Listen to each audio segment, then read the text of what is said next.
Hello दोस्तों, स्वागत है आप सबका हमारी कहानी में। आज की कहानी बेहद दिलचस्प है। कहानी को एंड तक ज़रूर सुनें। कहानी पसंद आए तो वीडियो को लाइक करें और चैनल को सब्सक्राइब करें। आप ये कहानी किस शहर से सुन रहे हैं, कमेंट बॉक्स में अपने शहर का नाम शामिल करें। चलिए शुरू करते हैं आज की कहानी। हेलो दोस्तों, हमारी आज की कहानी है वाह रे इस औरत का खेल। बेटा होने का इंतजार करते करते कमला जी ने 4 बेटियों को जन्म दे दिया। हर बार बेटे की उम्मीद रहती थी, लेकिन बेटा होने की अभी तक उसकी इच्छा पूरी न हो पाई थी। वे बेटे की लालसा में हर बार भयानक प्रसव पीड़ा भी सहन कर लेती थी। कमला जी के प्रति सोहन जी ने कई बार उसे समझाया कि हमारी 4 बेटियां हैं, वे भी बेटों की तरह ही तो हैं, मुझे इस बात से कोई फ़र्क नहीं पड़ता। फिर भी कमला जी हमेशा एक बेटे की ज़िद पर अड़ी ही रहती थी। सोहन जी के बार-बार समझाने पर परेशान होकर एक दिन कमला जी ने कहा, सुनिए, मेरी 4 बहनें हैं, किंतु एक भी भाई नहीं है। हम 5 बहनों के लिए मेरे मम्मी-पापा ने अपनी पूरी ज़िंदगी खपा दी। तन, मन, धन सब कुछ हम पर न्यौछावर कर दिया। हमारा भविष्य बनाने में उन्होंने कोई कसर नहीं छोड़ी। हम सबका विवाह हो गया, हम अपनी-अपनी ससुराल चले गए। अकेले बच गए पापा और मम्मी। हम चाहकर भी उनके बुढ़ापे की लाठी न बन पाए। हम पाँचों बहनों में यदि उनका एक बेटा भी होता, तो उन्हें ये दिन नहीं देखने पड़ते। वे उनके बुढ़ापे का सहारा ज़रूर बनता। बस इसलिए मुझे बेटा चाहिए, ताकि हम मेरे मम्मी-पापा की तरह अकेले ना हो जाएँ। इन चारों के ससुराल जाने के बाद एक दिन के लिए भी अगर इन्हें बुलाना होगा, तो उनके सासुर और सास के प्रति हमें अनुमति लेनी होगी। वे भेजेंगे या नहीं, ये उनकी इच्छा पर निर्भर होगा। जब बेटी ससुराल चली जाती है, तो ससुराल वाले बहू पर अपना हक जताते हैं। कमला जी के मुँह से ये शब्द सुनकर सोहन जी ने फिर से उसे समझाने की कोशिश करते हुए कहा, कमला जी, अब समय बदल गया है, अब ऐसा नहीं होता है, अब ऐसा नहीं होगा। नहीं जी, ये सब कभी नहीं बदल सकता। ये सच्चाई है कि पालते-पोसते हम हैं, पढ़ाते-लिखाते हम हैं, लेकिन अधिकार ससुराल वालों का ही हो जाता है। याद करो आप, मुझे भी तो बुलाने के लिए मेरी मम्मी आपकी मम्मी से पूछती थी, और ये भी याद करो कि उन्होंने कितनी बार मुझे खुशी से भेजा। अरे जितनी बार भी भेजा, 2 बातें सुनाकर ही भेजा। मुझे आज भी याद है कि कितनी बार मेरी माँ की आँखों में आँसू बहे। सोहन अपनी पत्नी के मुँह से ये सब सुनकर चुप हो गया।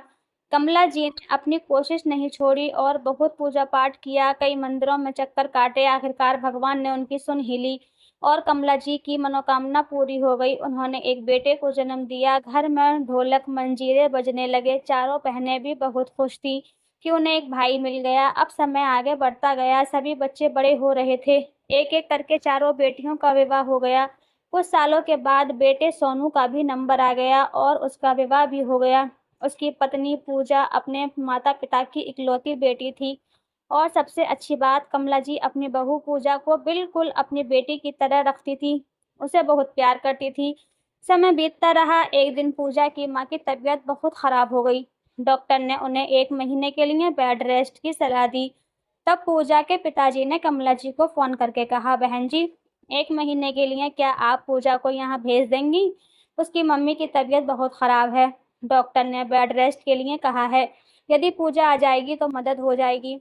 नाक मुँह सिकोड़ते हुए कमला जी ने जवाब दिया, समधी जी, 2-4 दिन की बात होती तो मैं उसे अवश्य ही भेज देती, किंतु 1 महीना उसके बिना हमारे घर का तो पत्ता भी नहीं हिलता। वहीं बगल में बैठे सोहन जी कमला जी का ऐसा व्यवहार देखकर हैरान होकर उसकी तरफ देख रहे थे।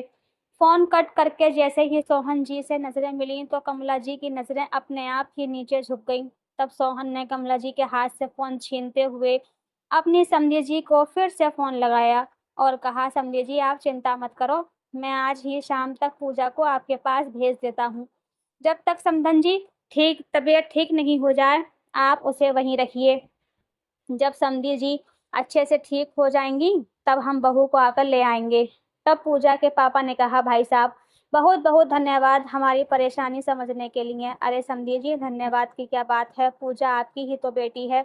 सोहन जी ने फ़ोन रखकर नाराज़गी दिखाते हुए कमला जी से कहा, तुम भी वही गलती कर रही हो, कमला, जो दूसरे लोग करते हैं। मैंने तो सोचा था कि तुम अपने माता-पिता का दुःख देखकर ऐसा गलत कदम कभी नहीं उठाओगी, किंतु तुमने भी बेटे की माँ होने का और एक सास होने का एहसास पूजा के पिता को करा ही दिया। मुझे तुमसे ये उम्मीद बिल्कुल नहीं थी कमला। काश तुमने कहा होता। ठीक है भाई साहब, आप चिंता न करें, मैं आज ही पूजा को भेज देती हूँ। खैर, आगे से इस बात का ध्यान रखना कि पूजा उनकी बेटी है, वे उनके दुख-सुख में काम नहीं आएगी तो कौन आएगा? अगर ज़रूरत पड़ी तो उनकी मदद के लिए मैं अपने बेटे को भी भेजूँगा। अपने पति के मुँह से ये सब सुनकर कमला जी को अपनी गलती का एहसास हो गया। उन्होंने अपनी नज़रें झुका लीं और अपने पति से माफ़ी माँगी कि आगे से मैं ऐसी गलती कभी नहीं दोहराऊँगी। जिस तरह कमला जी को अपनी गलती का एहसास हुआ था, उम्मीद करती हूँ जो मेरी कहानी सुन रही हैं, उन सास की समझ में आ गया होगा। तो प्लीज़ आप सभी सासू माँओं से रिक्वेस्ट करती हूँ कि आप अपनी बहू को बेटी की तरह प्यार करें। वे भी किसी की बेटी हैं। जब भी कभी उनके मायके का बुलावा आए, तो प्लीज़ उन्हें मना ना करें, जाने का वादा करें। तो दोस्तों, ये थी हमारी आज की छोटी-सी कहानी। आपको ये कहानी कैसी लगी? कमेंट करके ज़रूर बताएँ। अगर आपको ये कहानी पसंद आई हो तो इसे लाइक करें और अपने दोस्तों के साथ शेयर करें। आगे भी ऐसी ही कहानियों के लिए हमारे चैनल को सब्सक्राइब करें और बेल आइकन दबाना ना भूलें ताकि आप हमारी कोई भी कहानी मिस ना करें। धन्यवाद।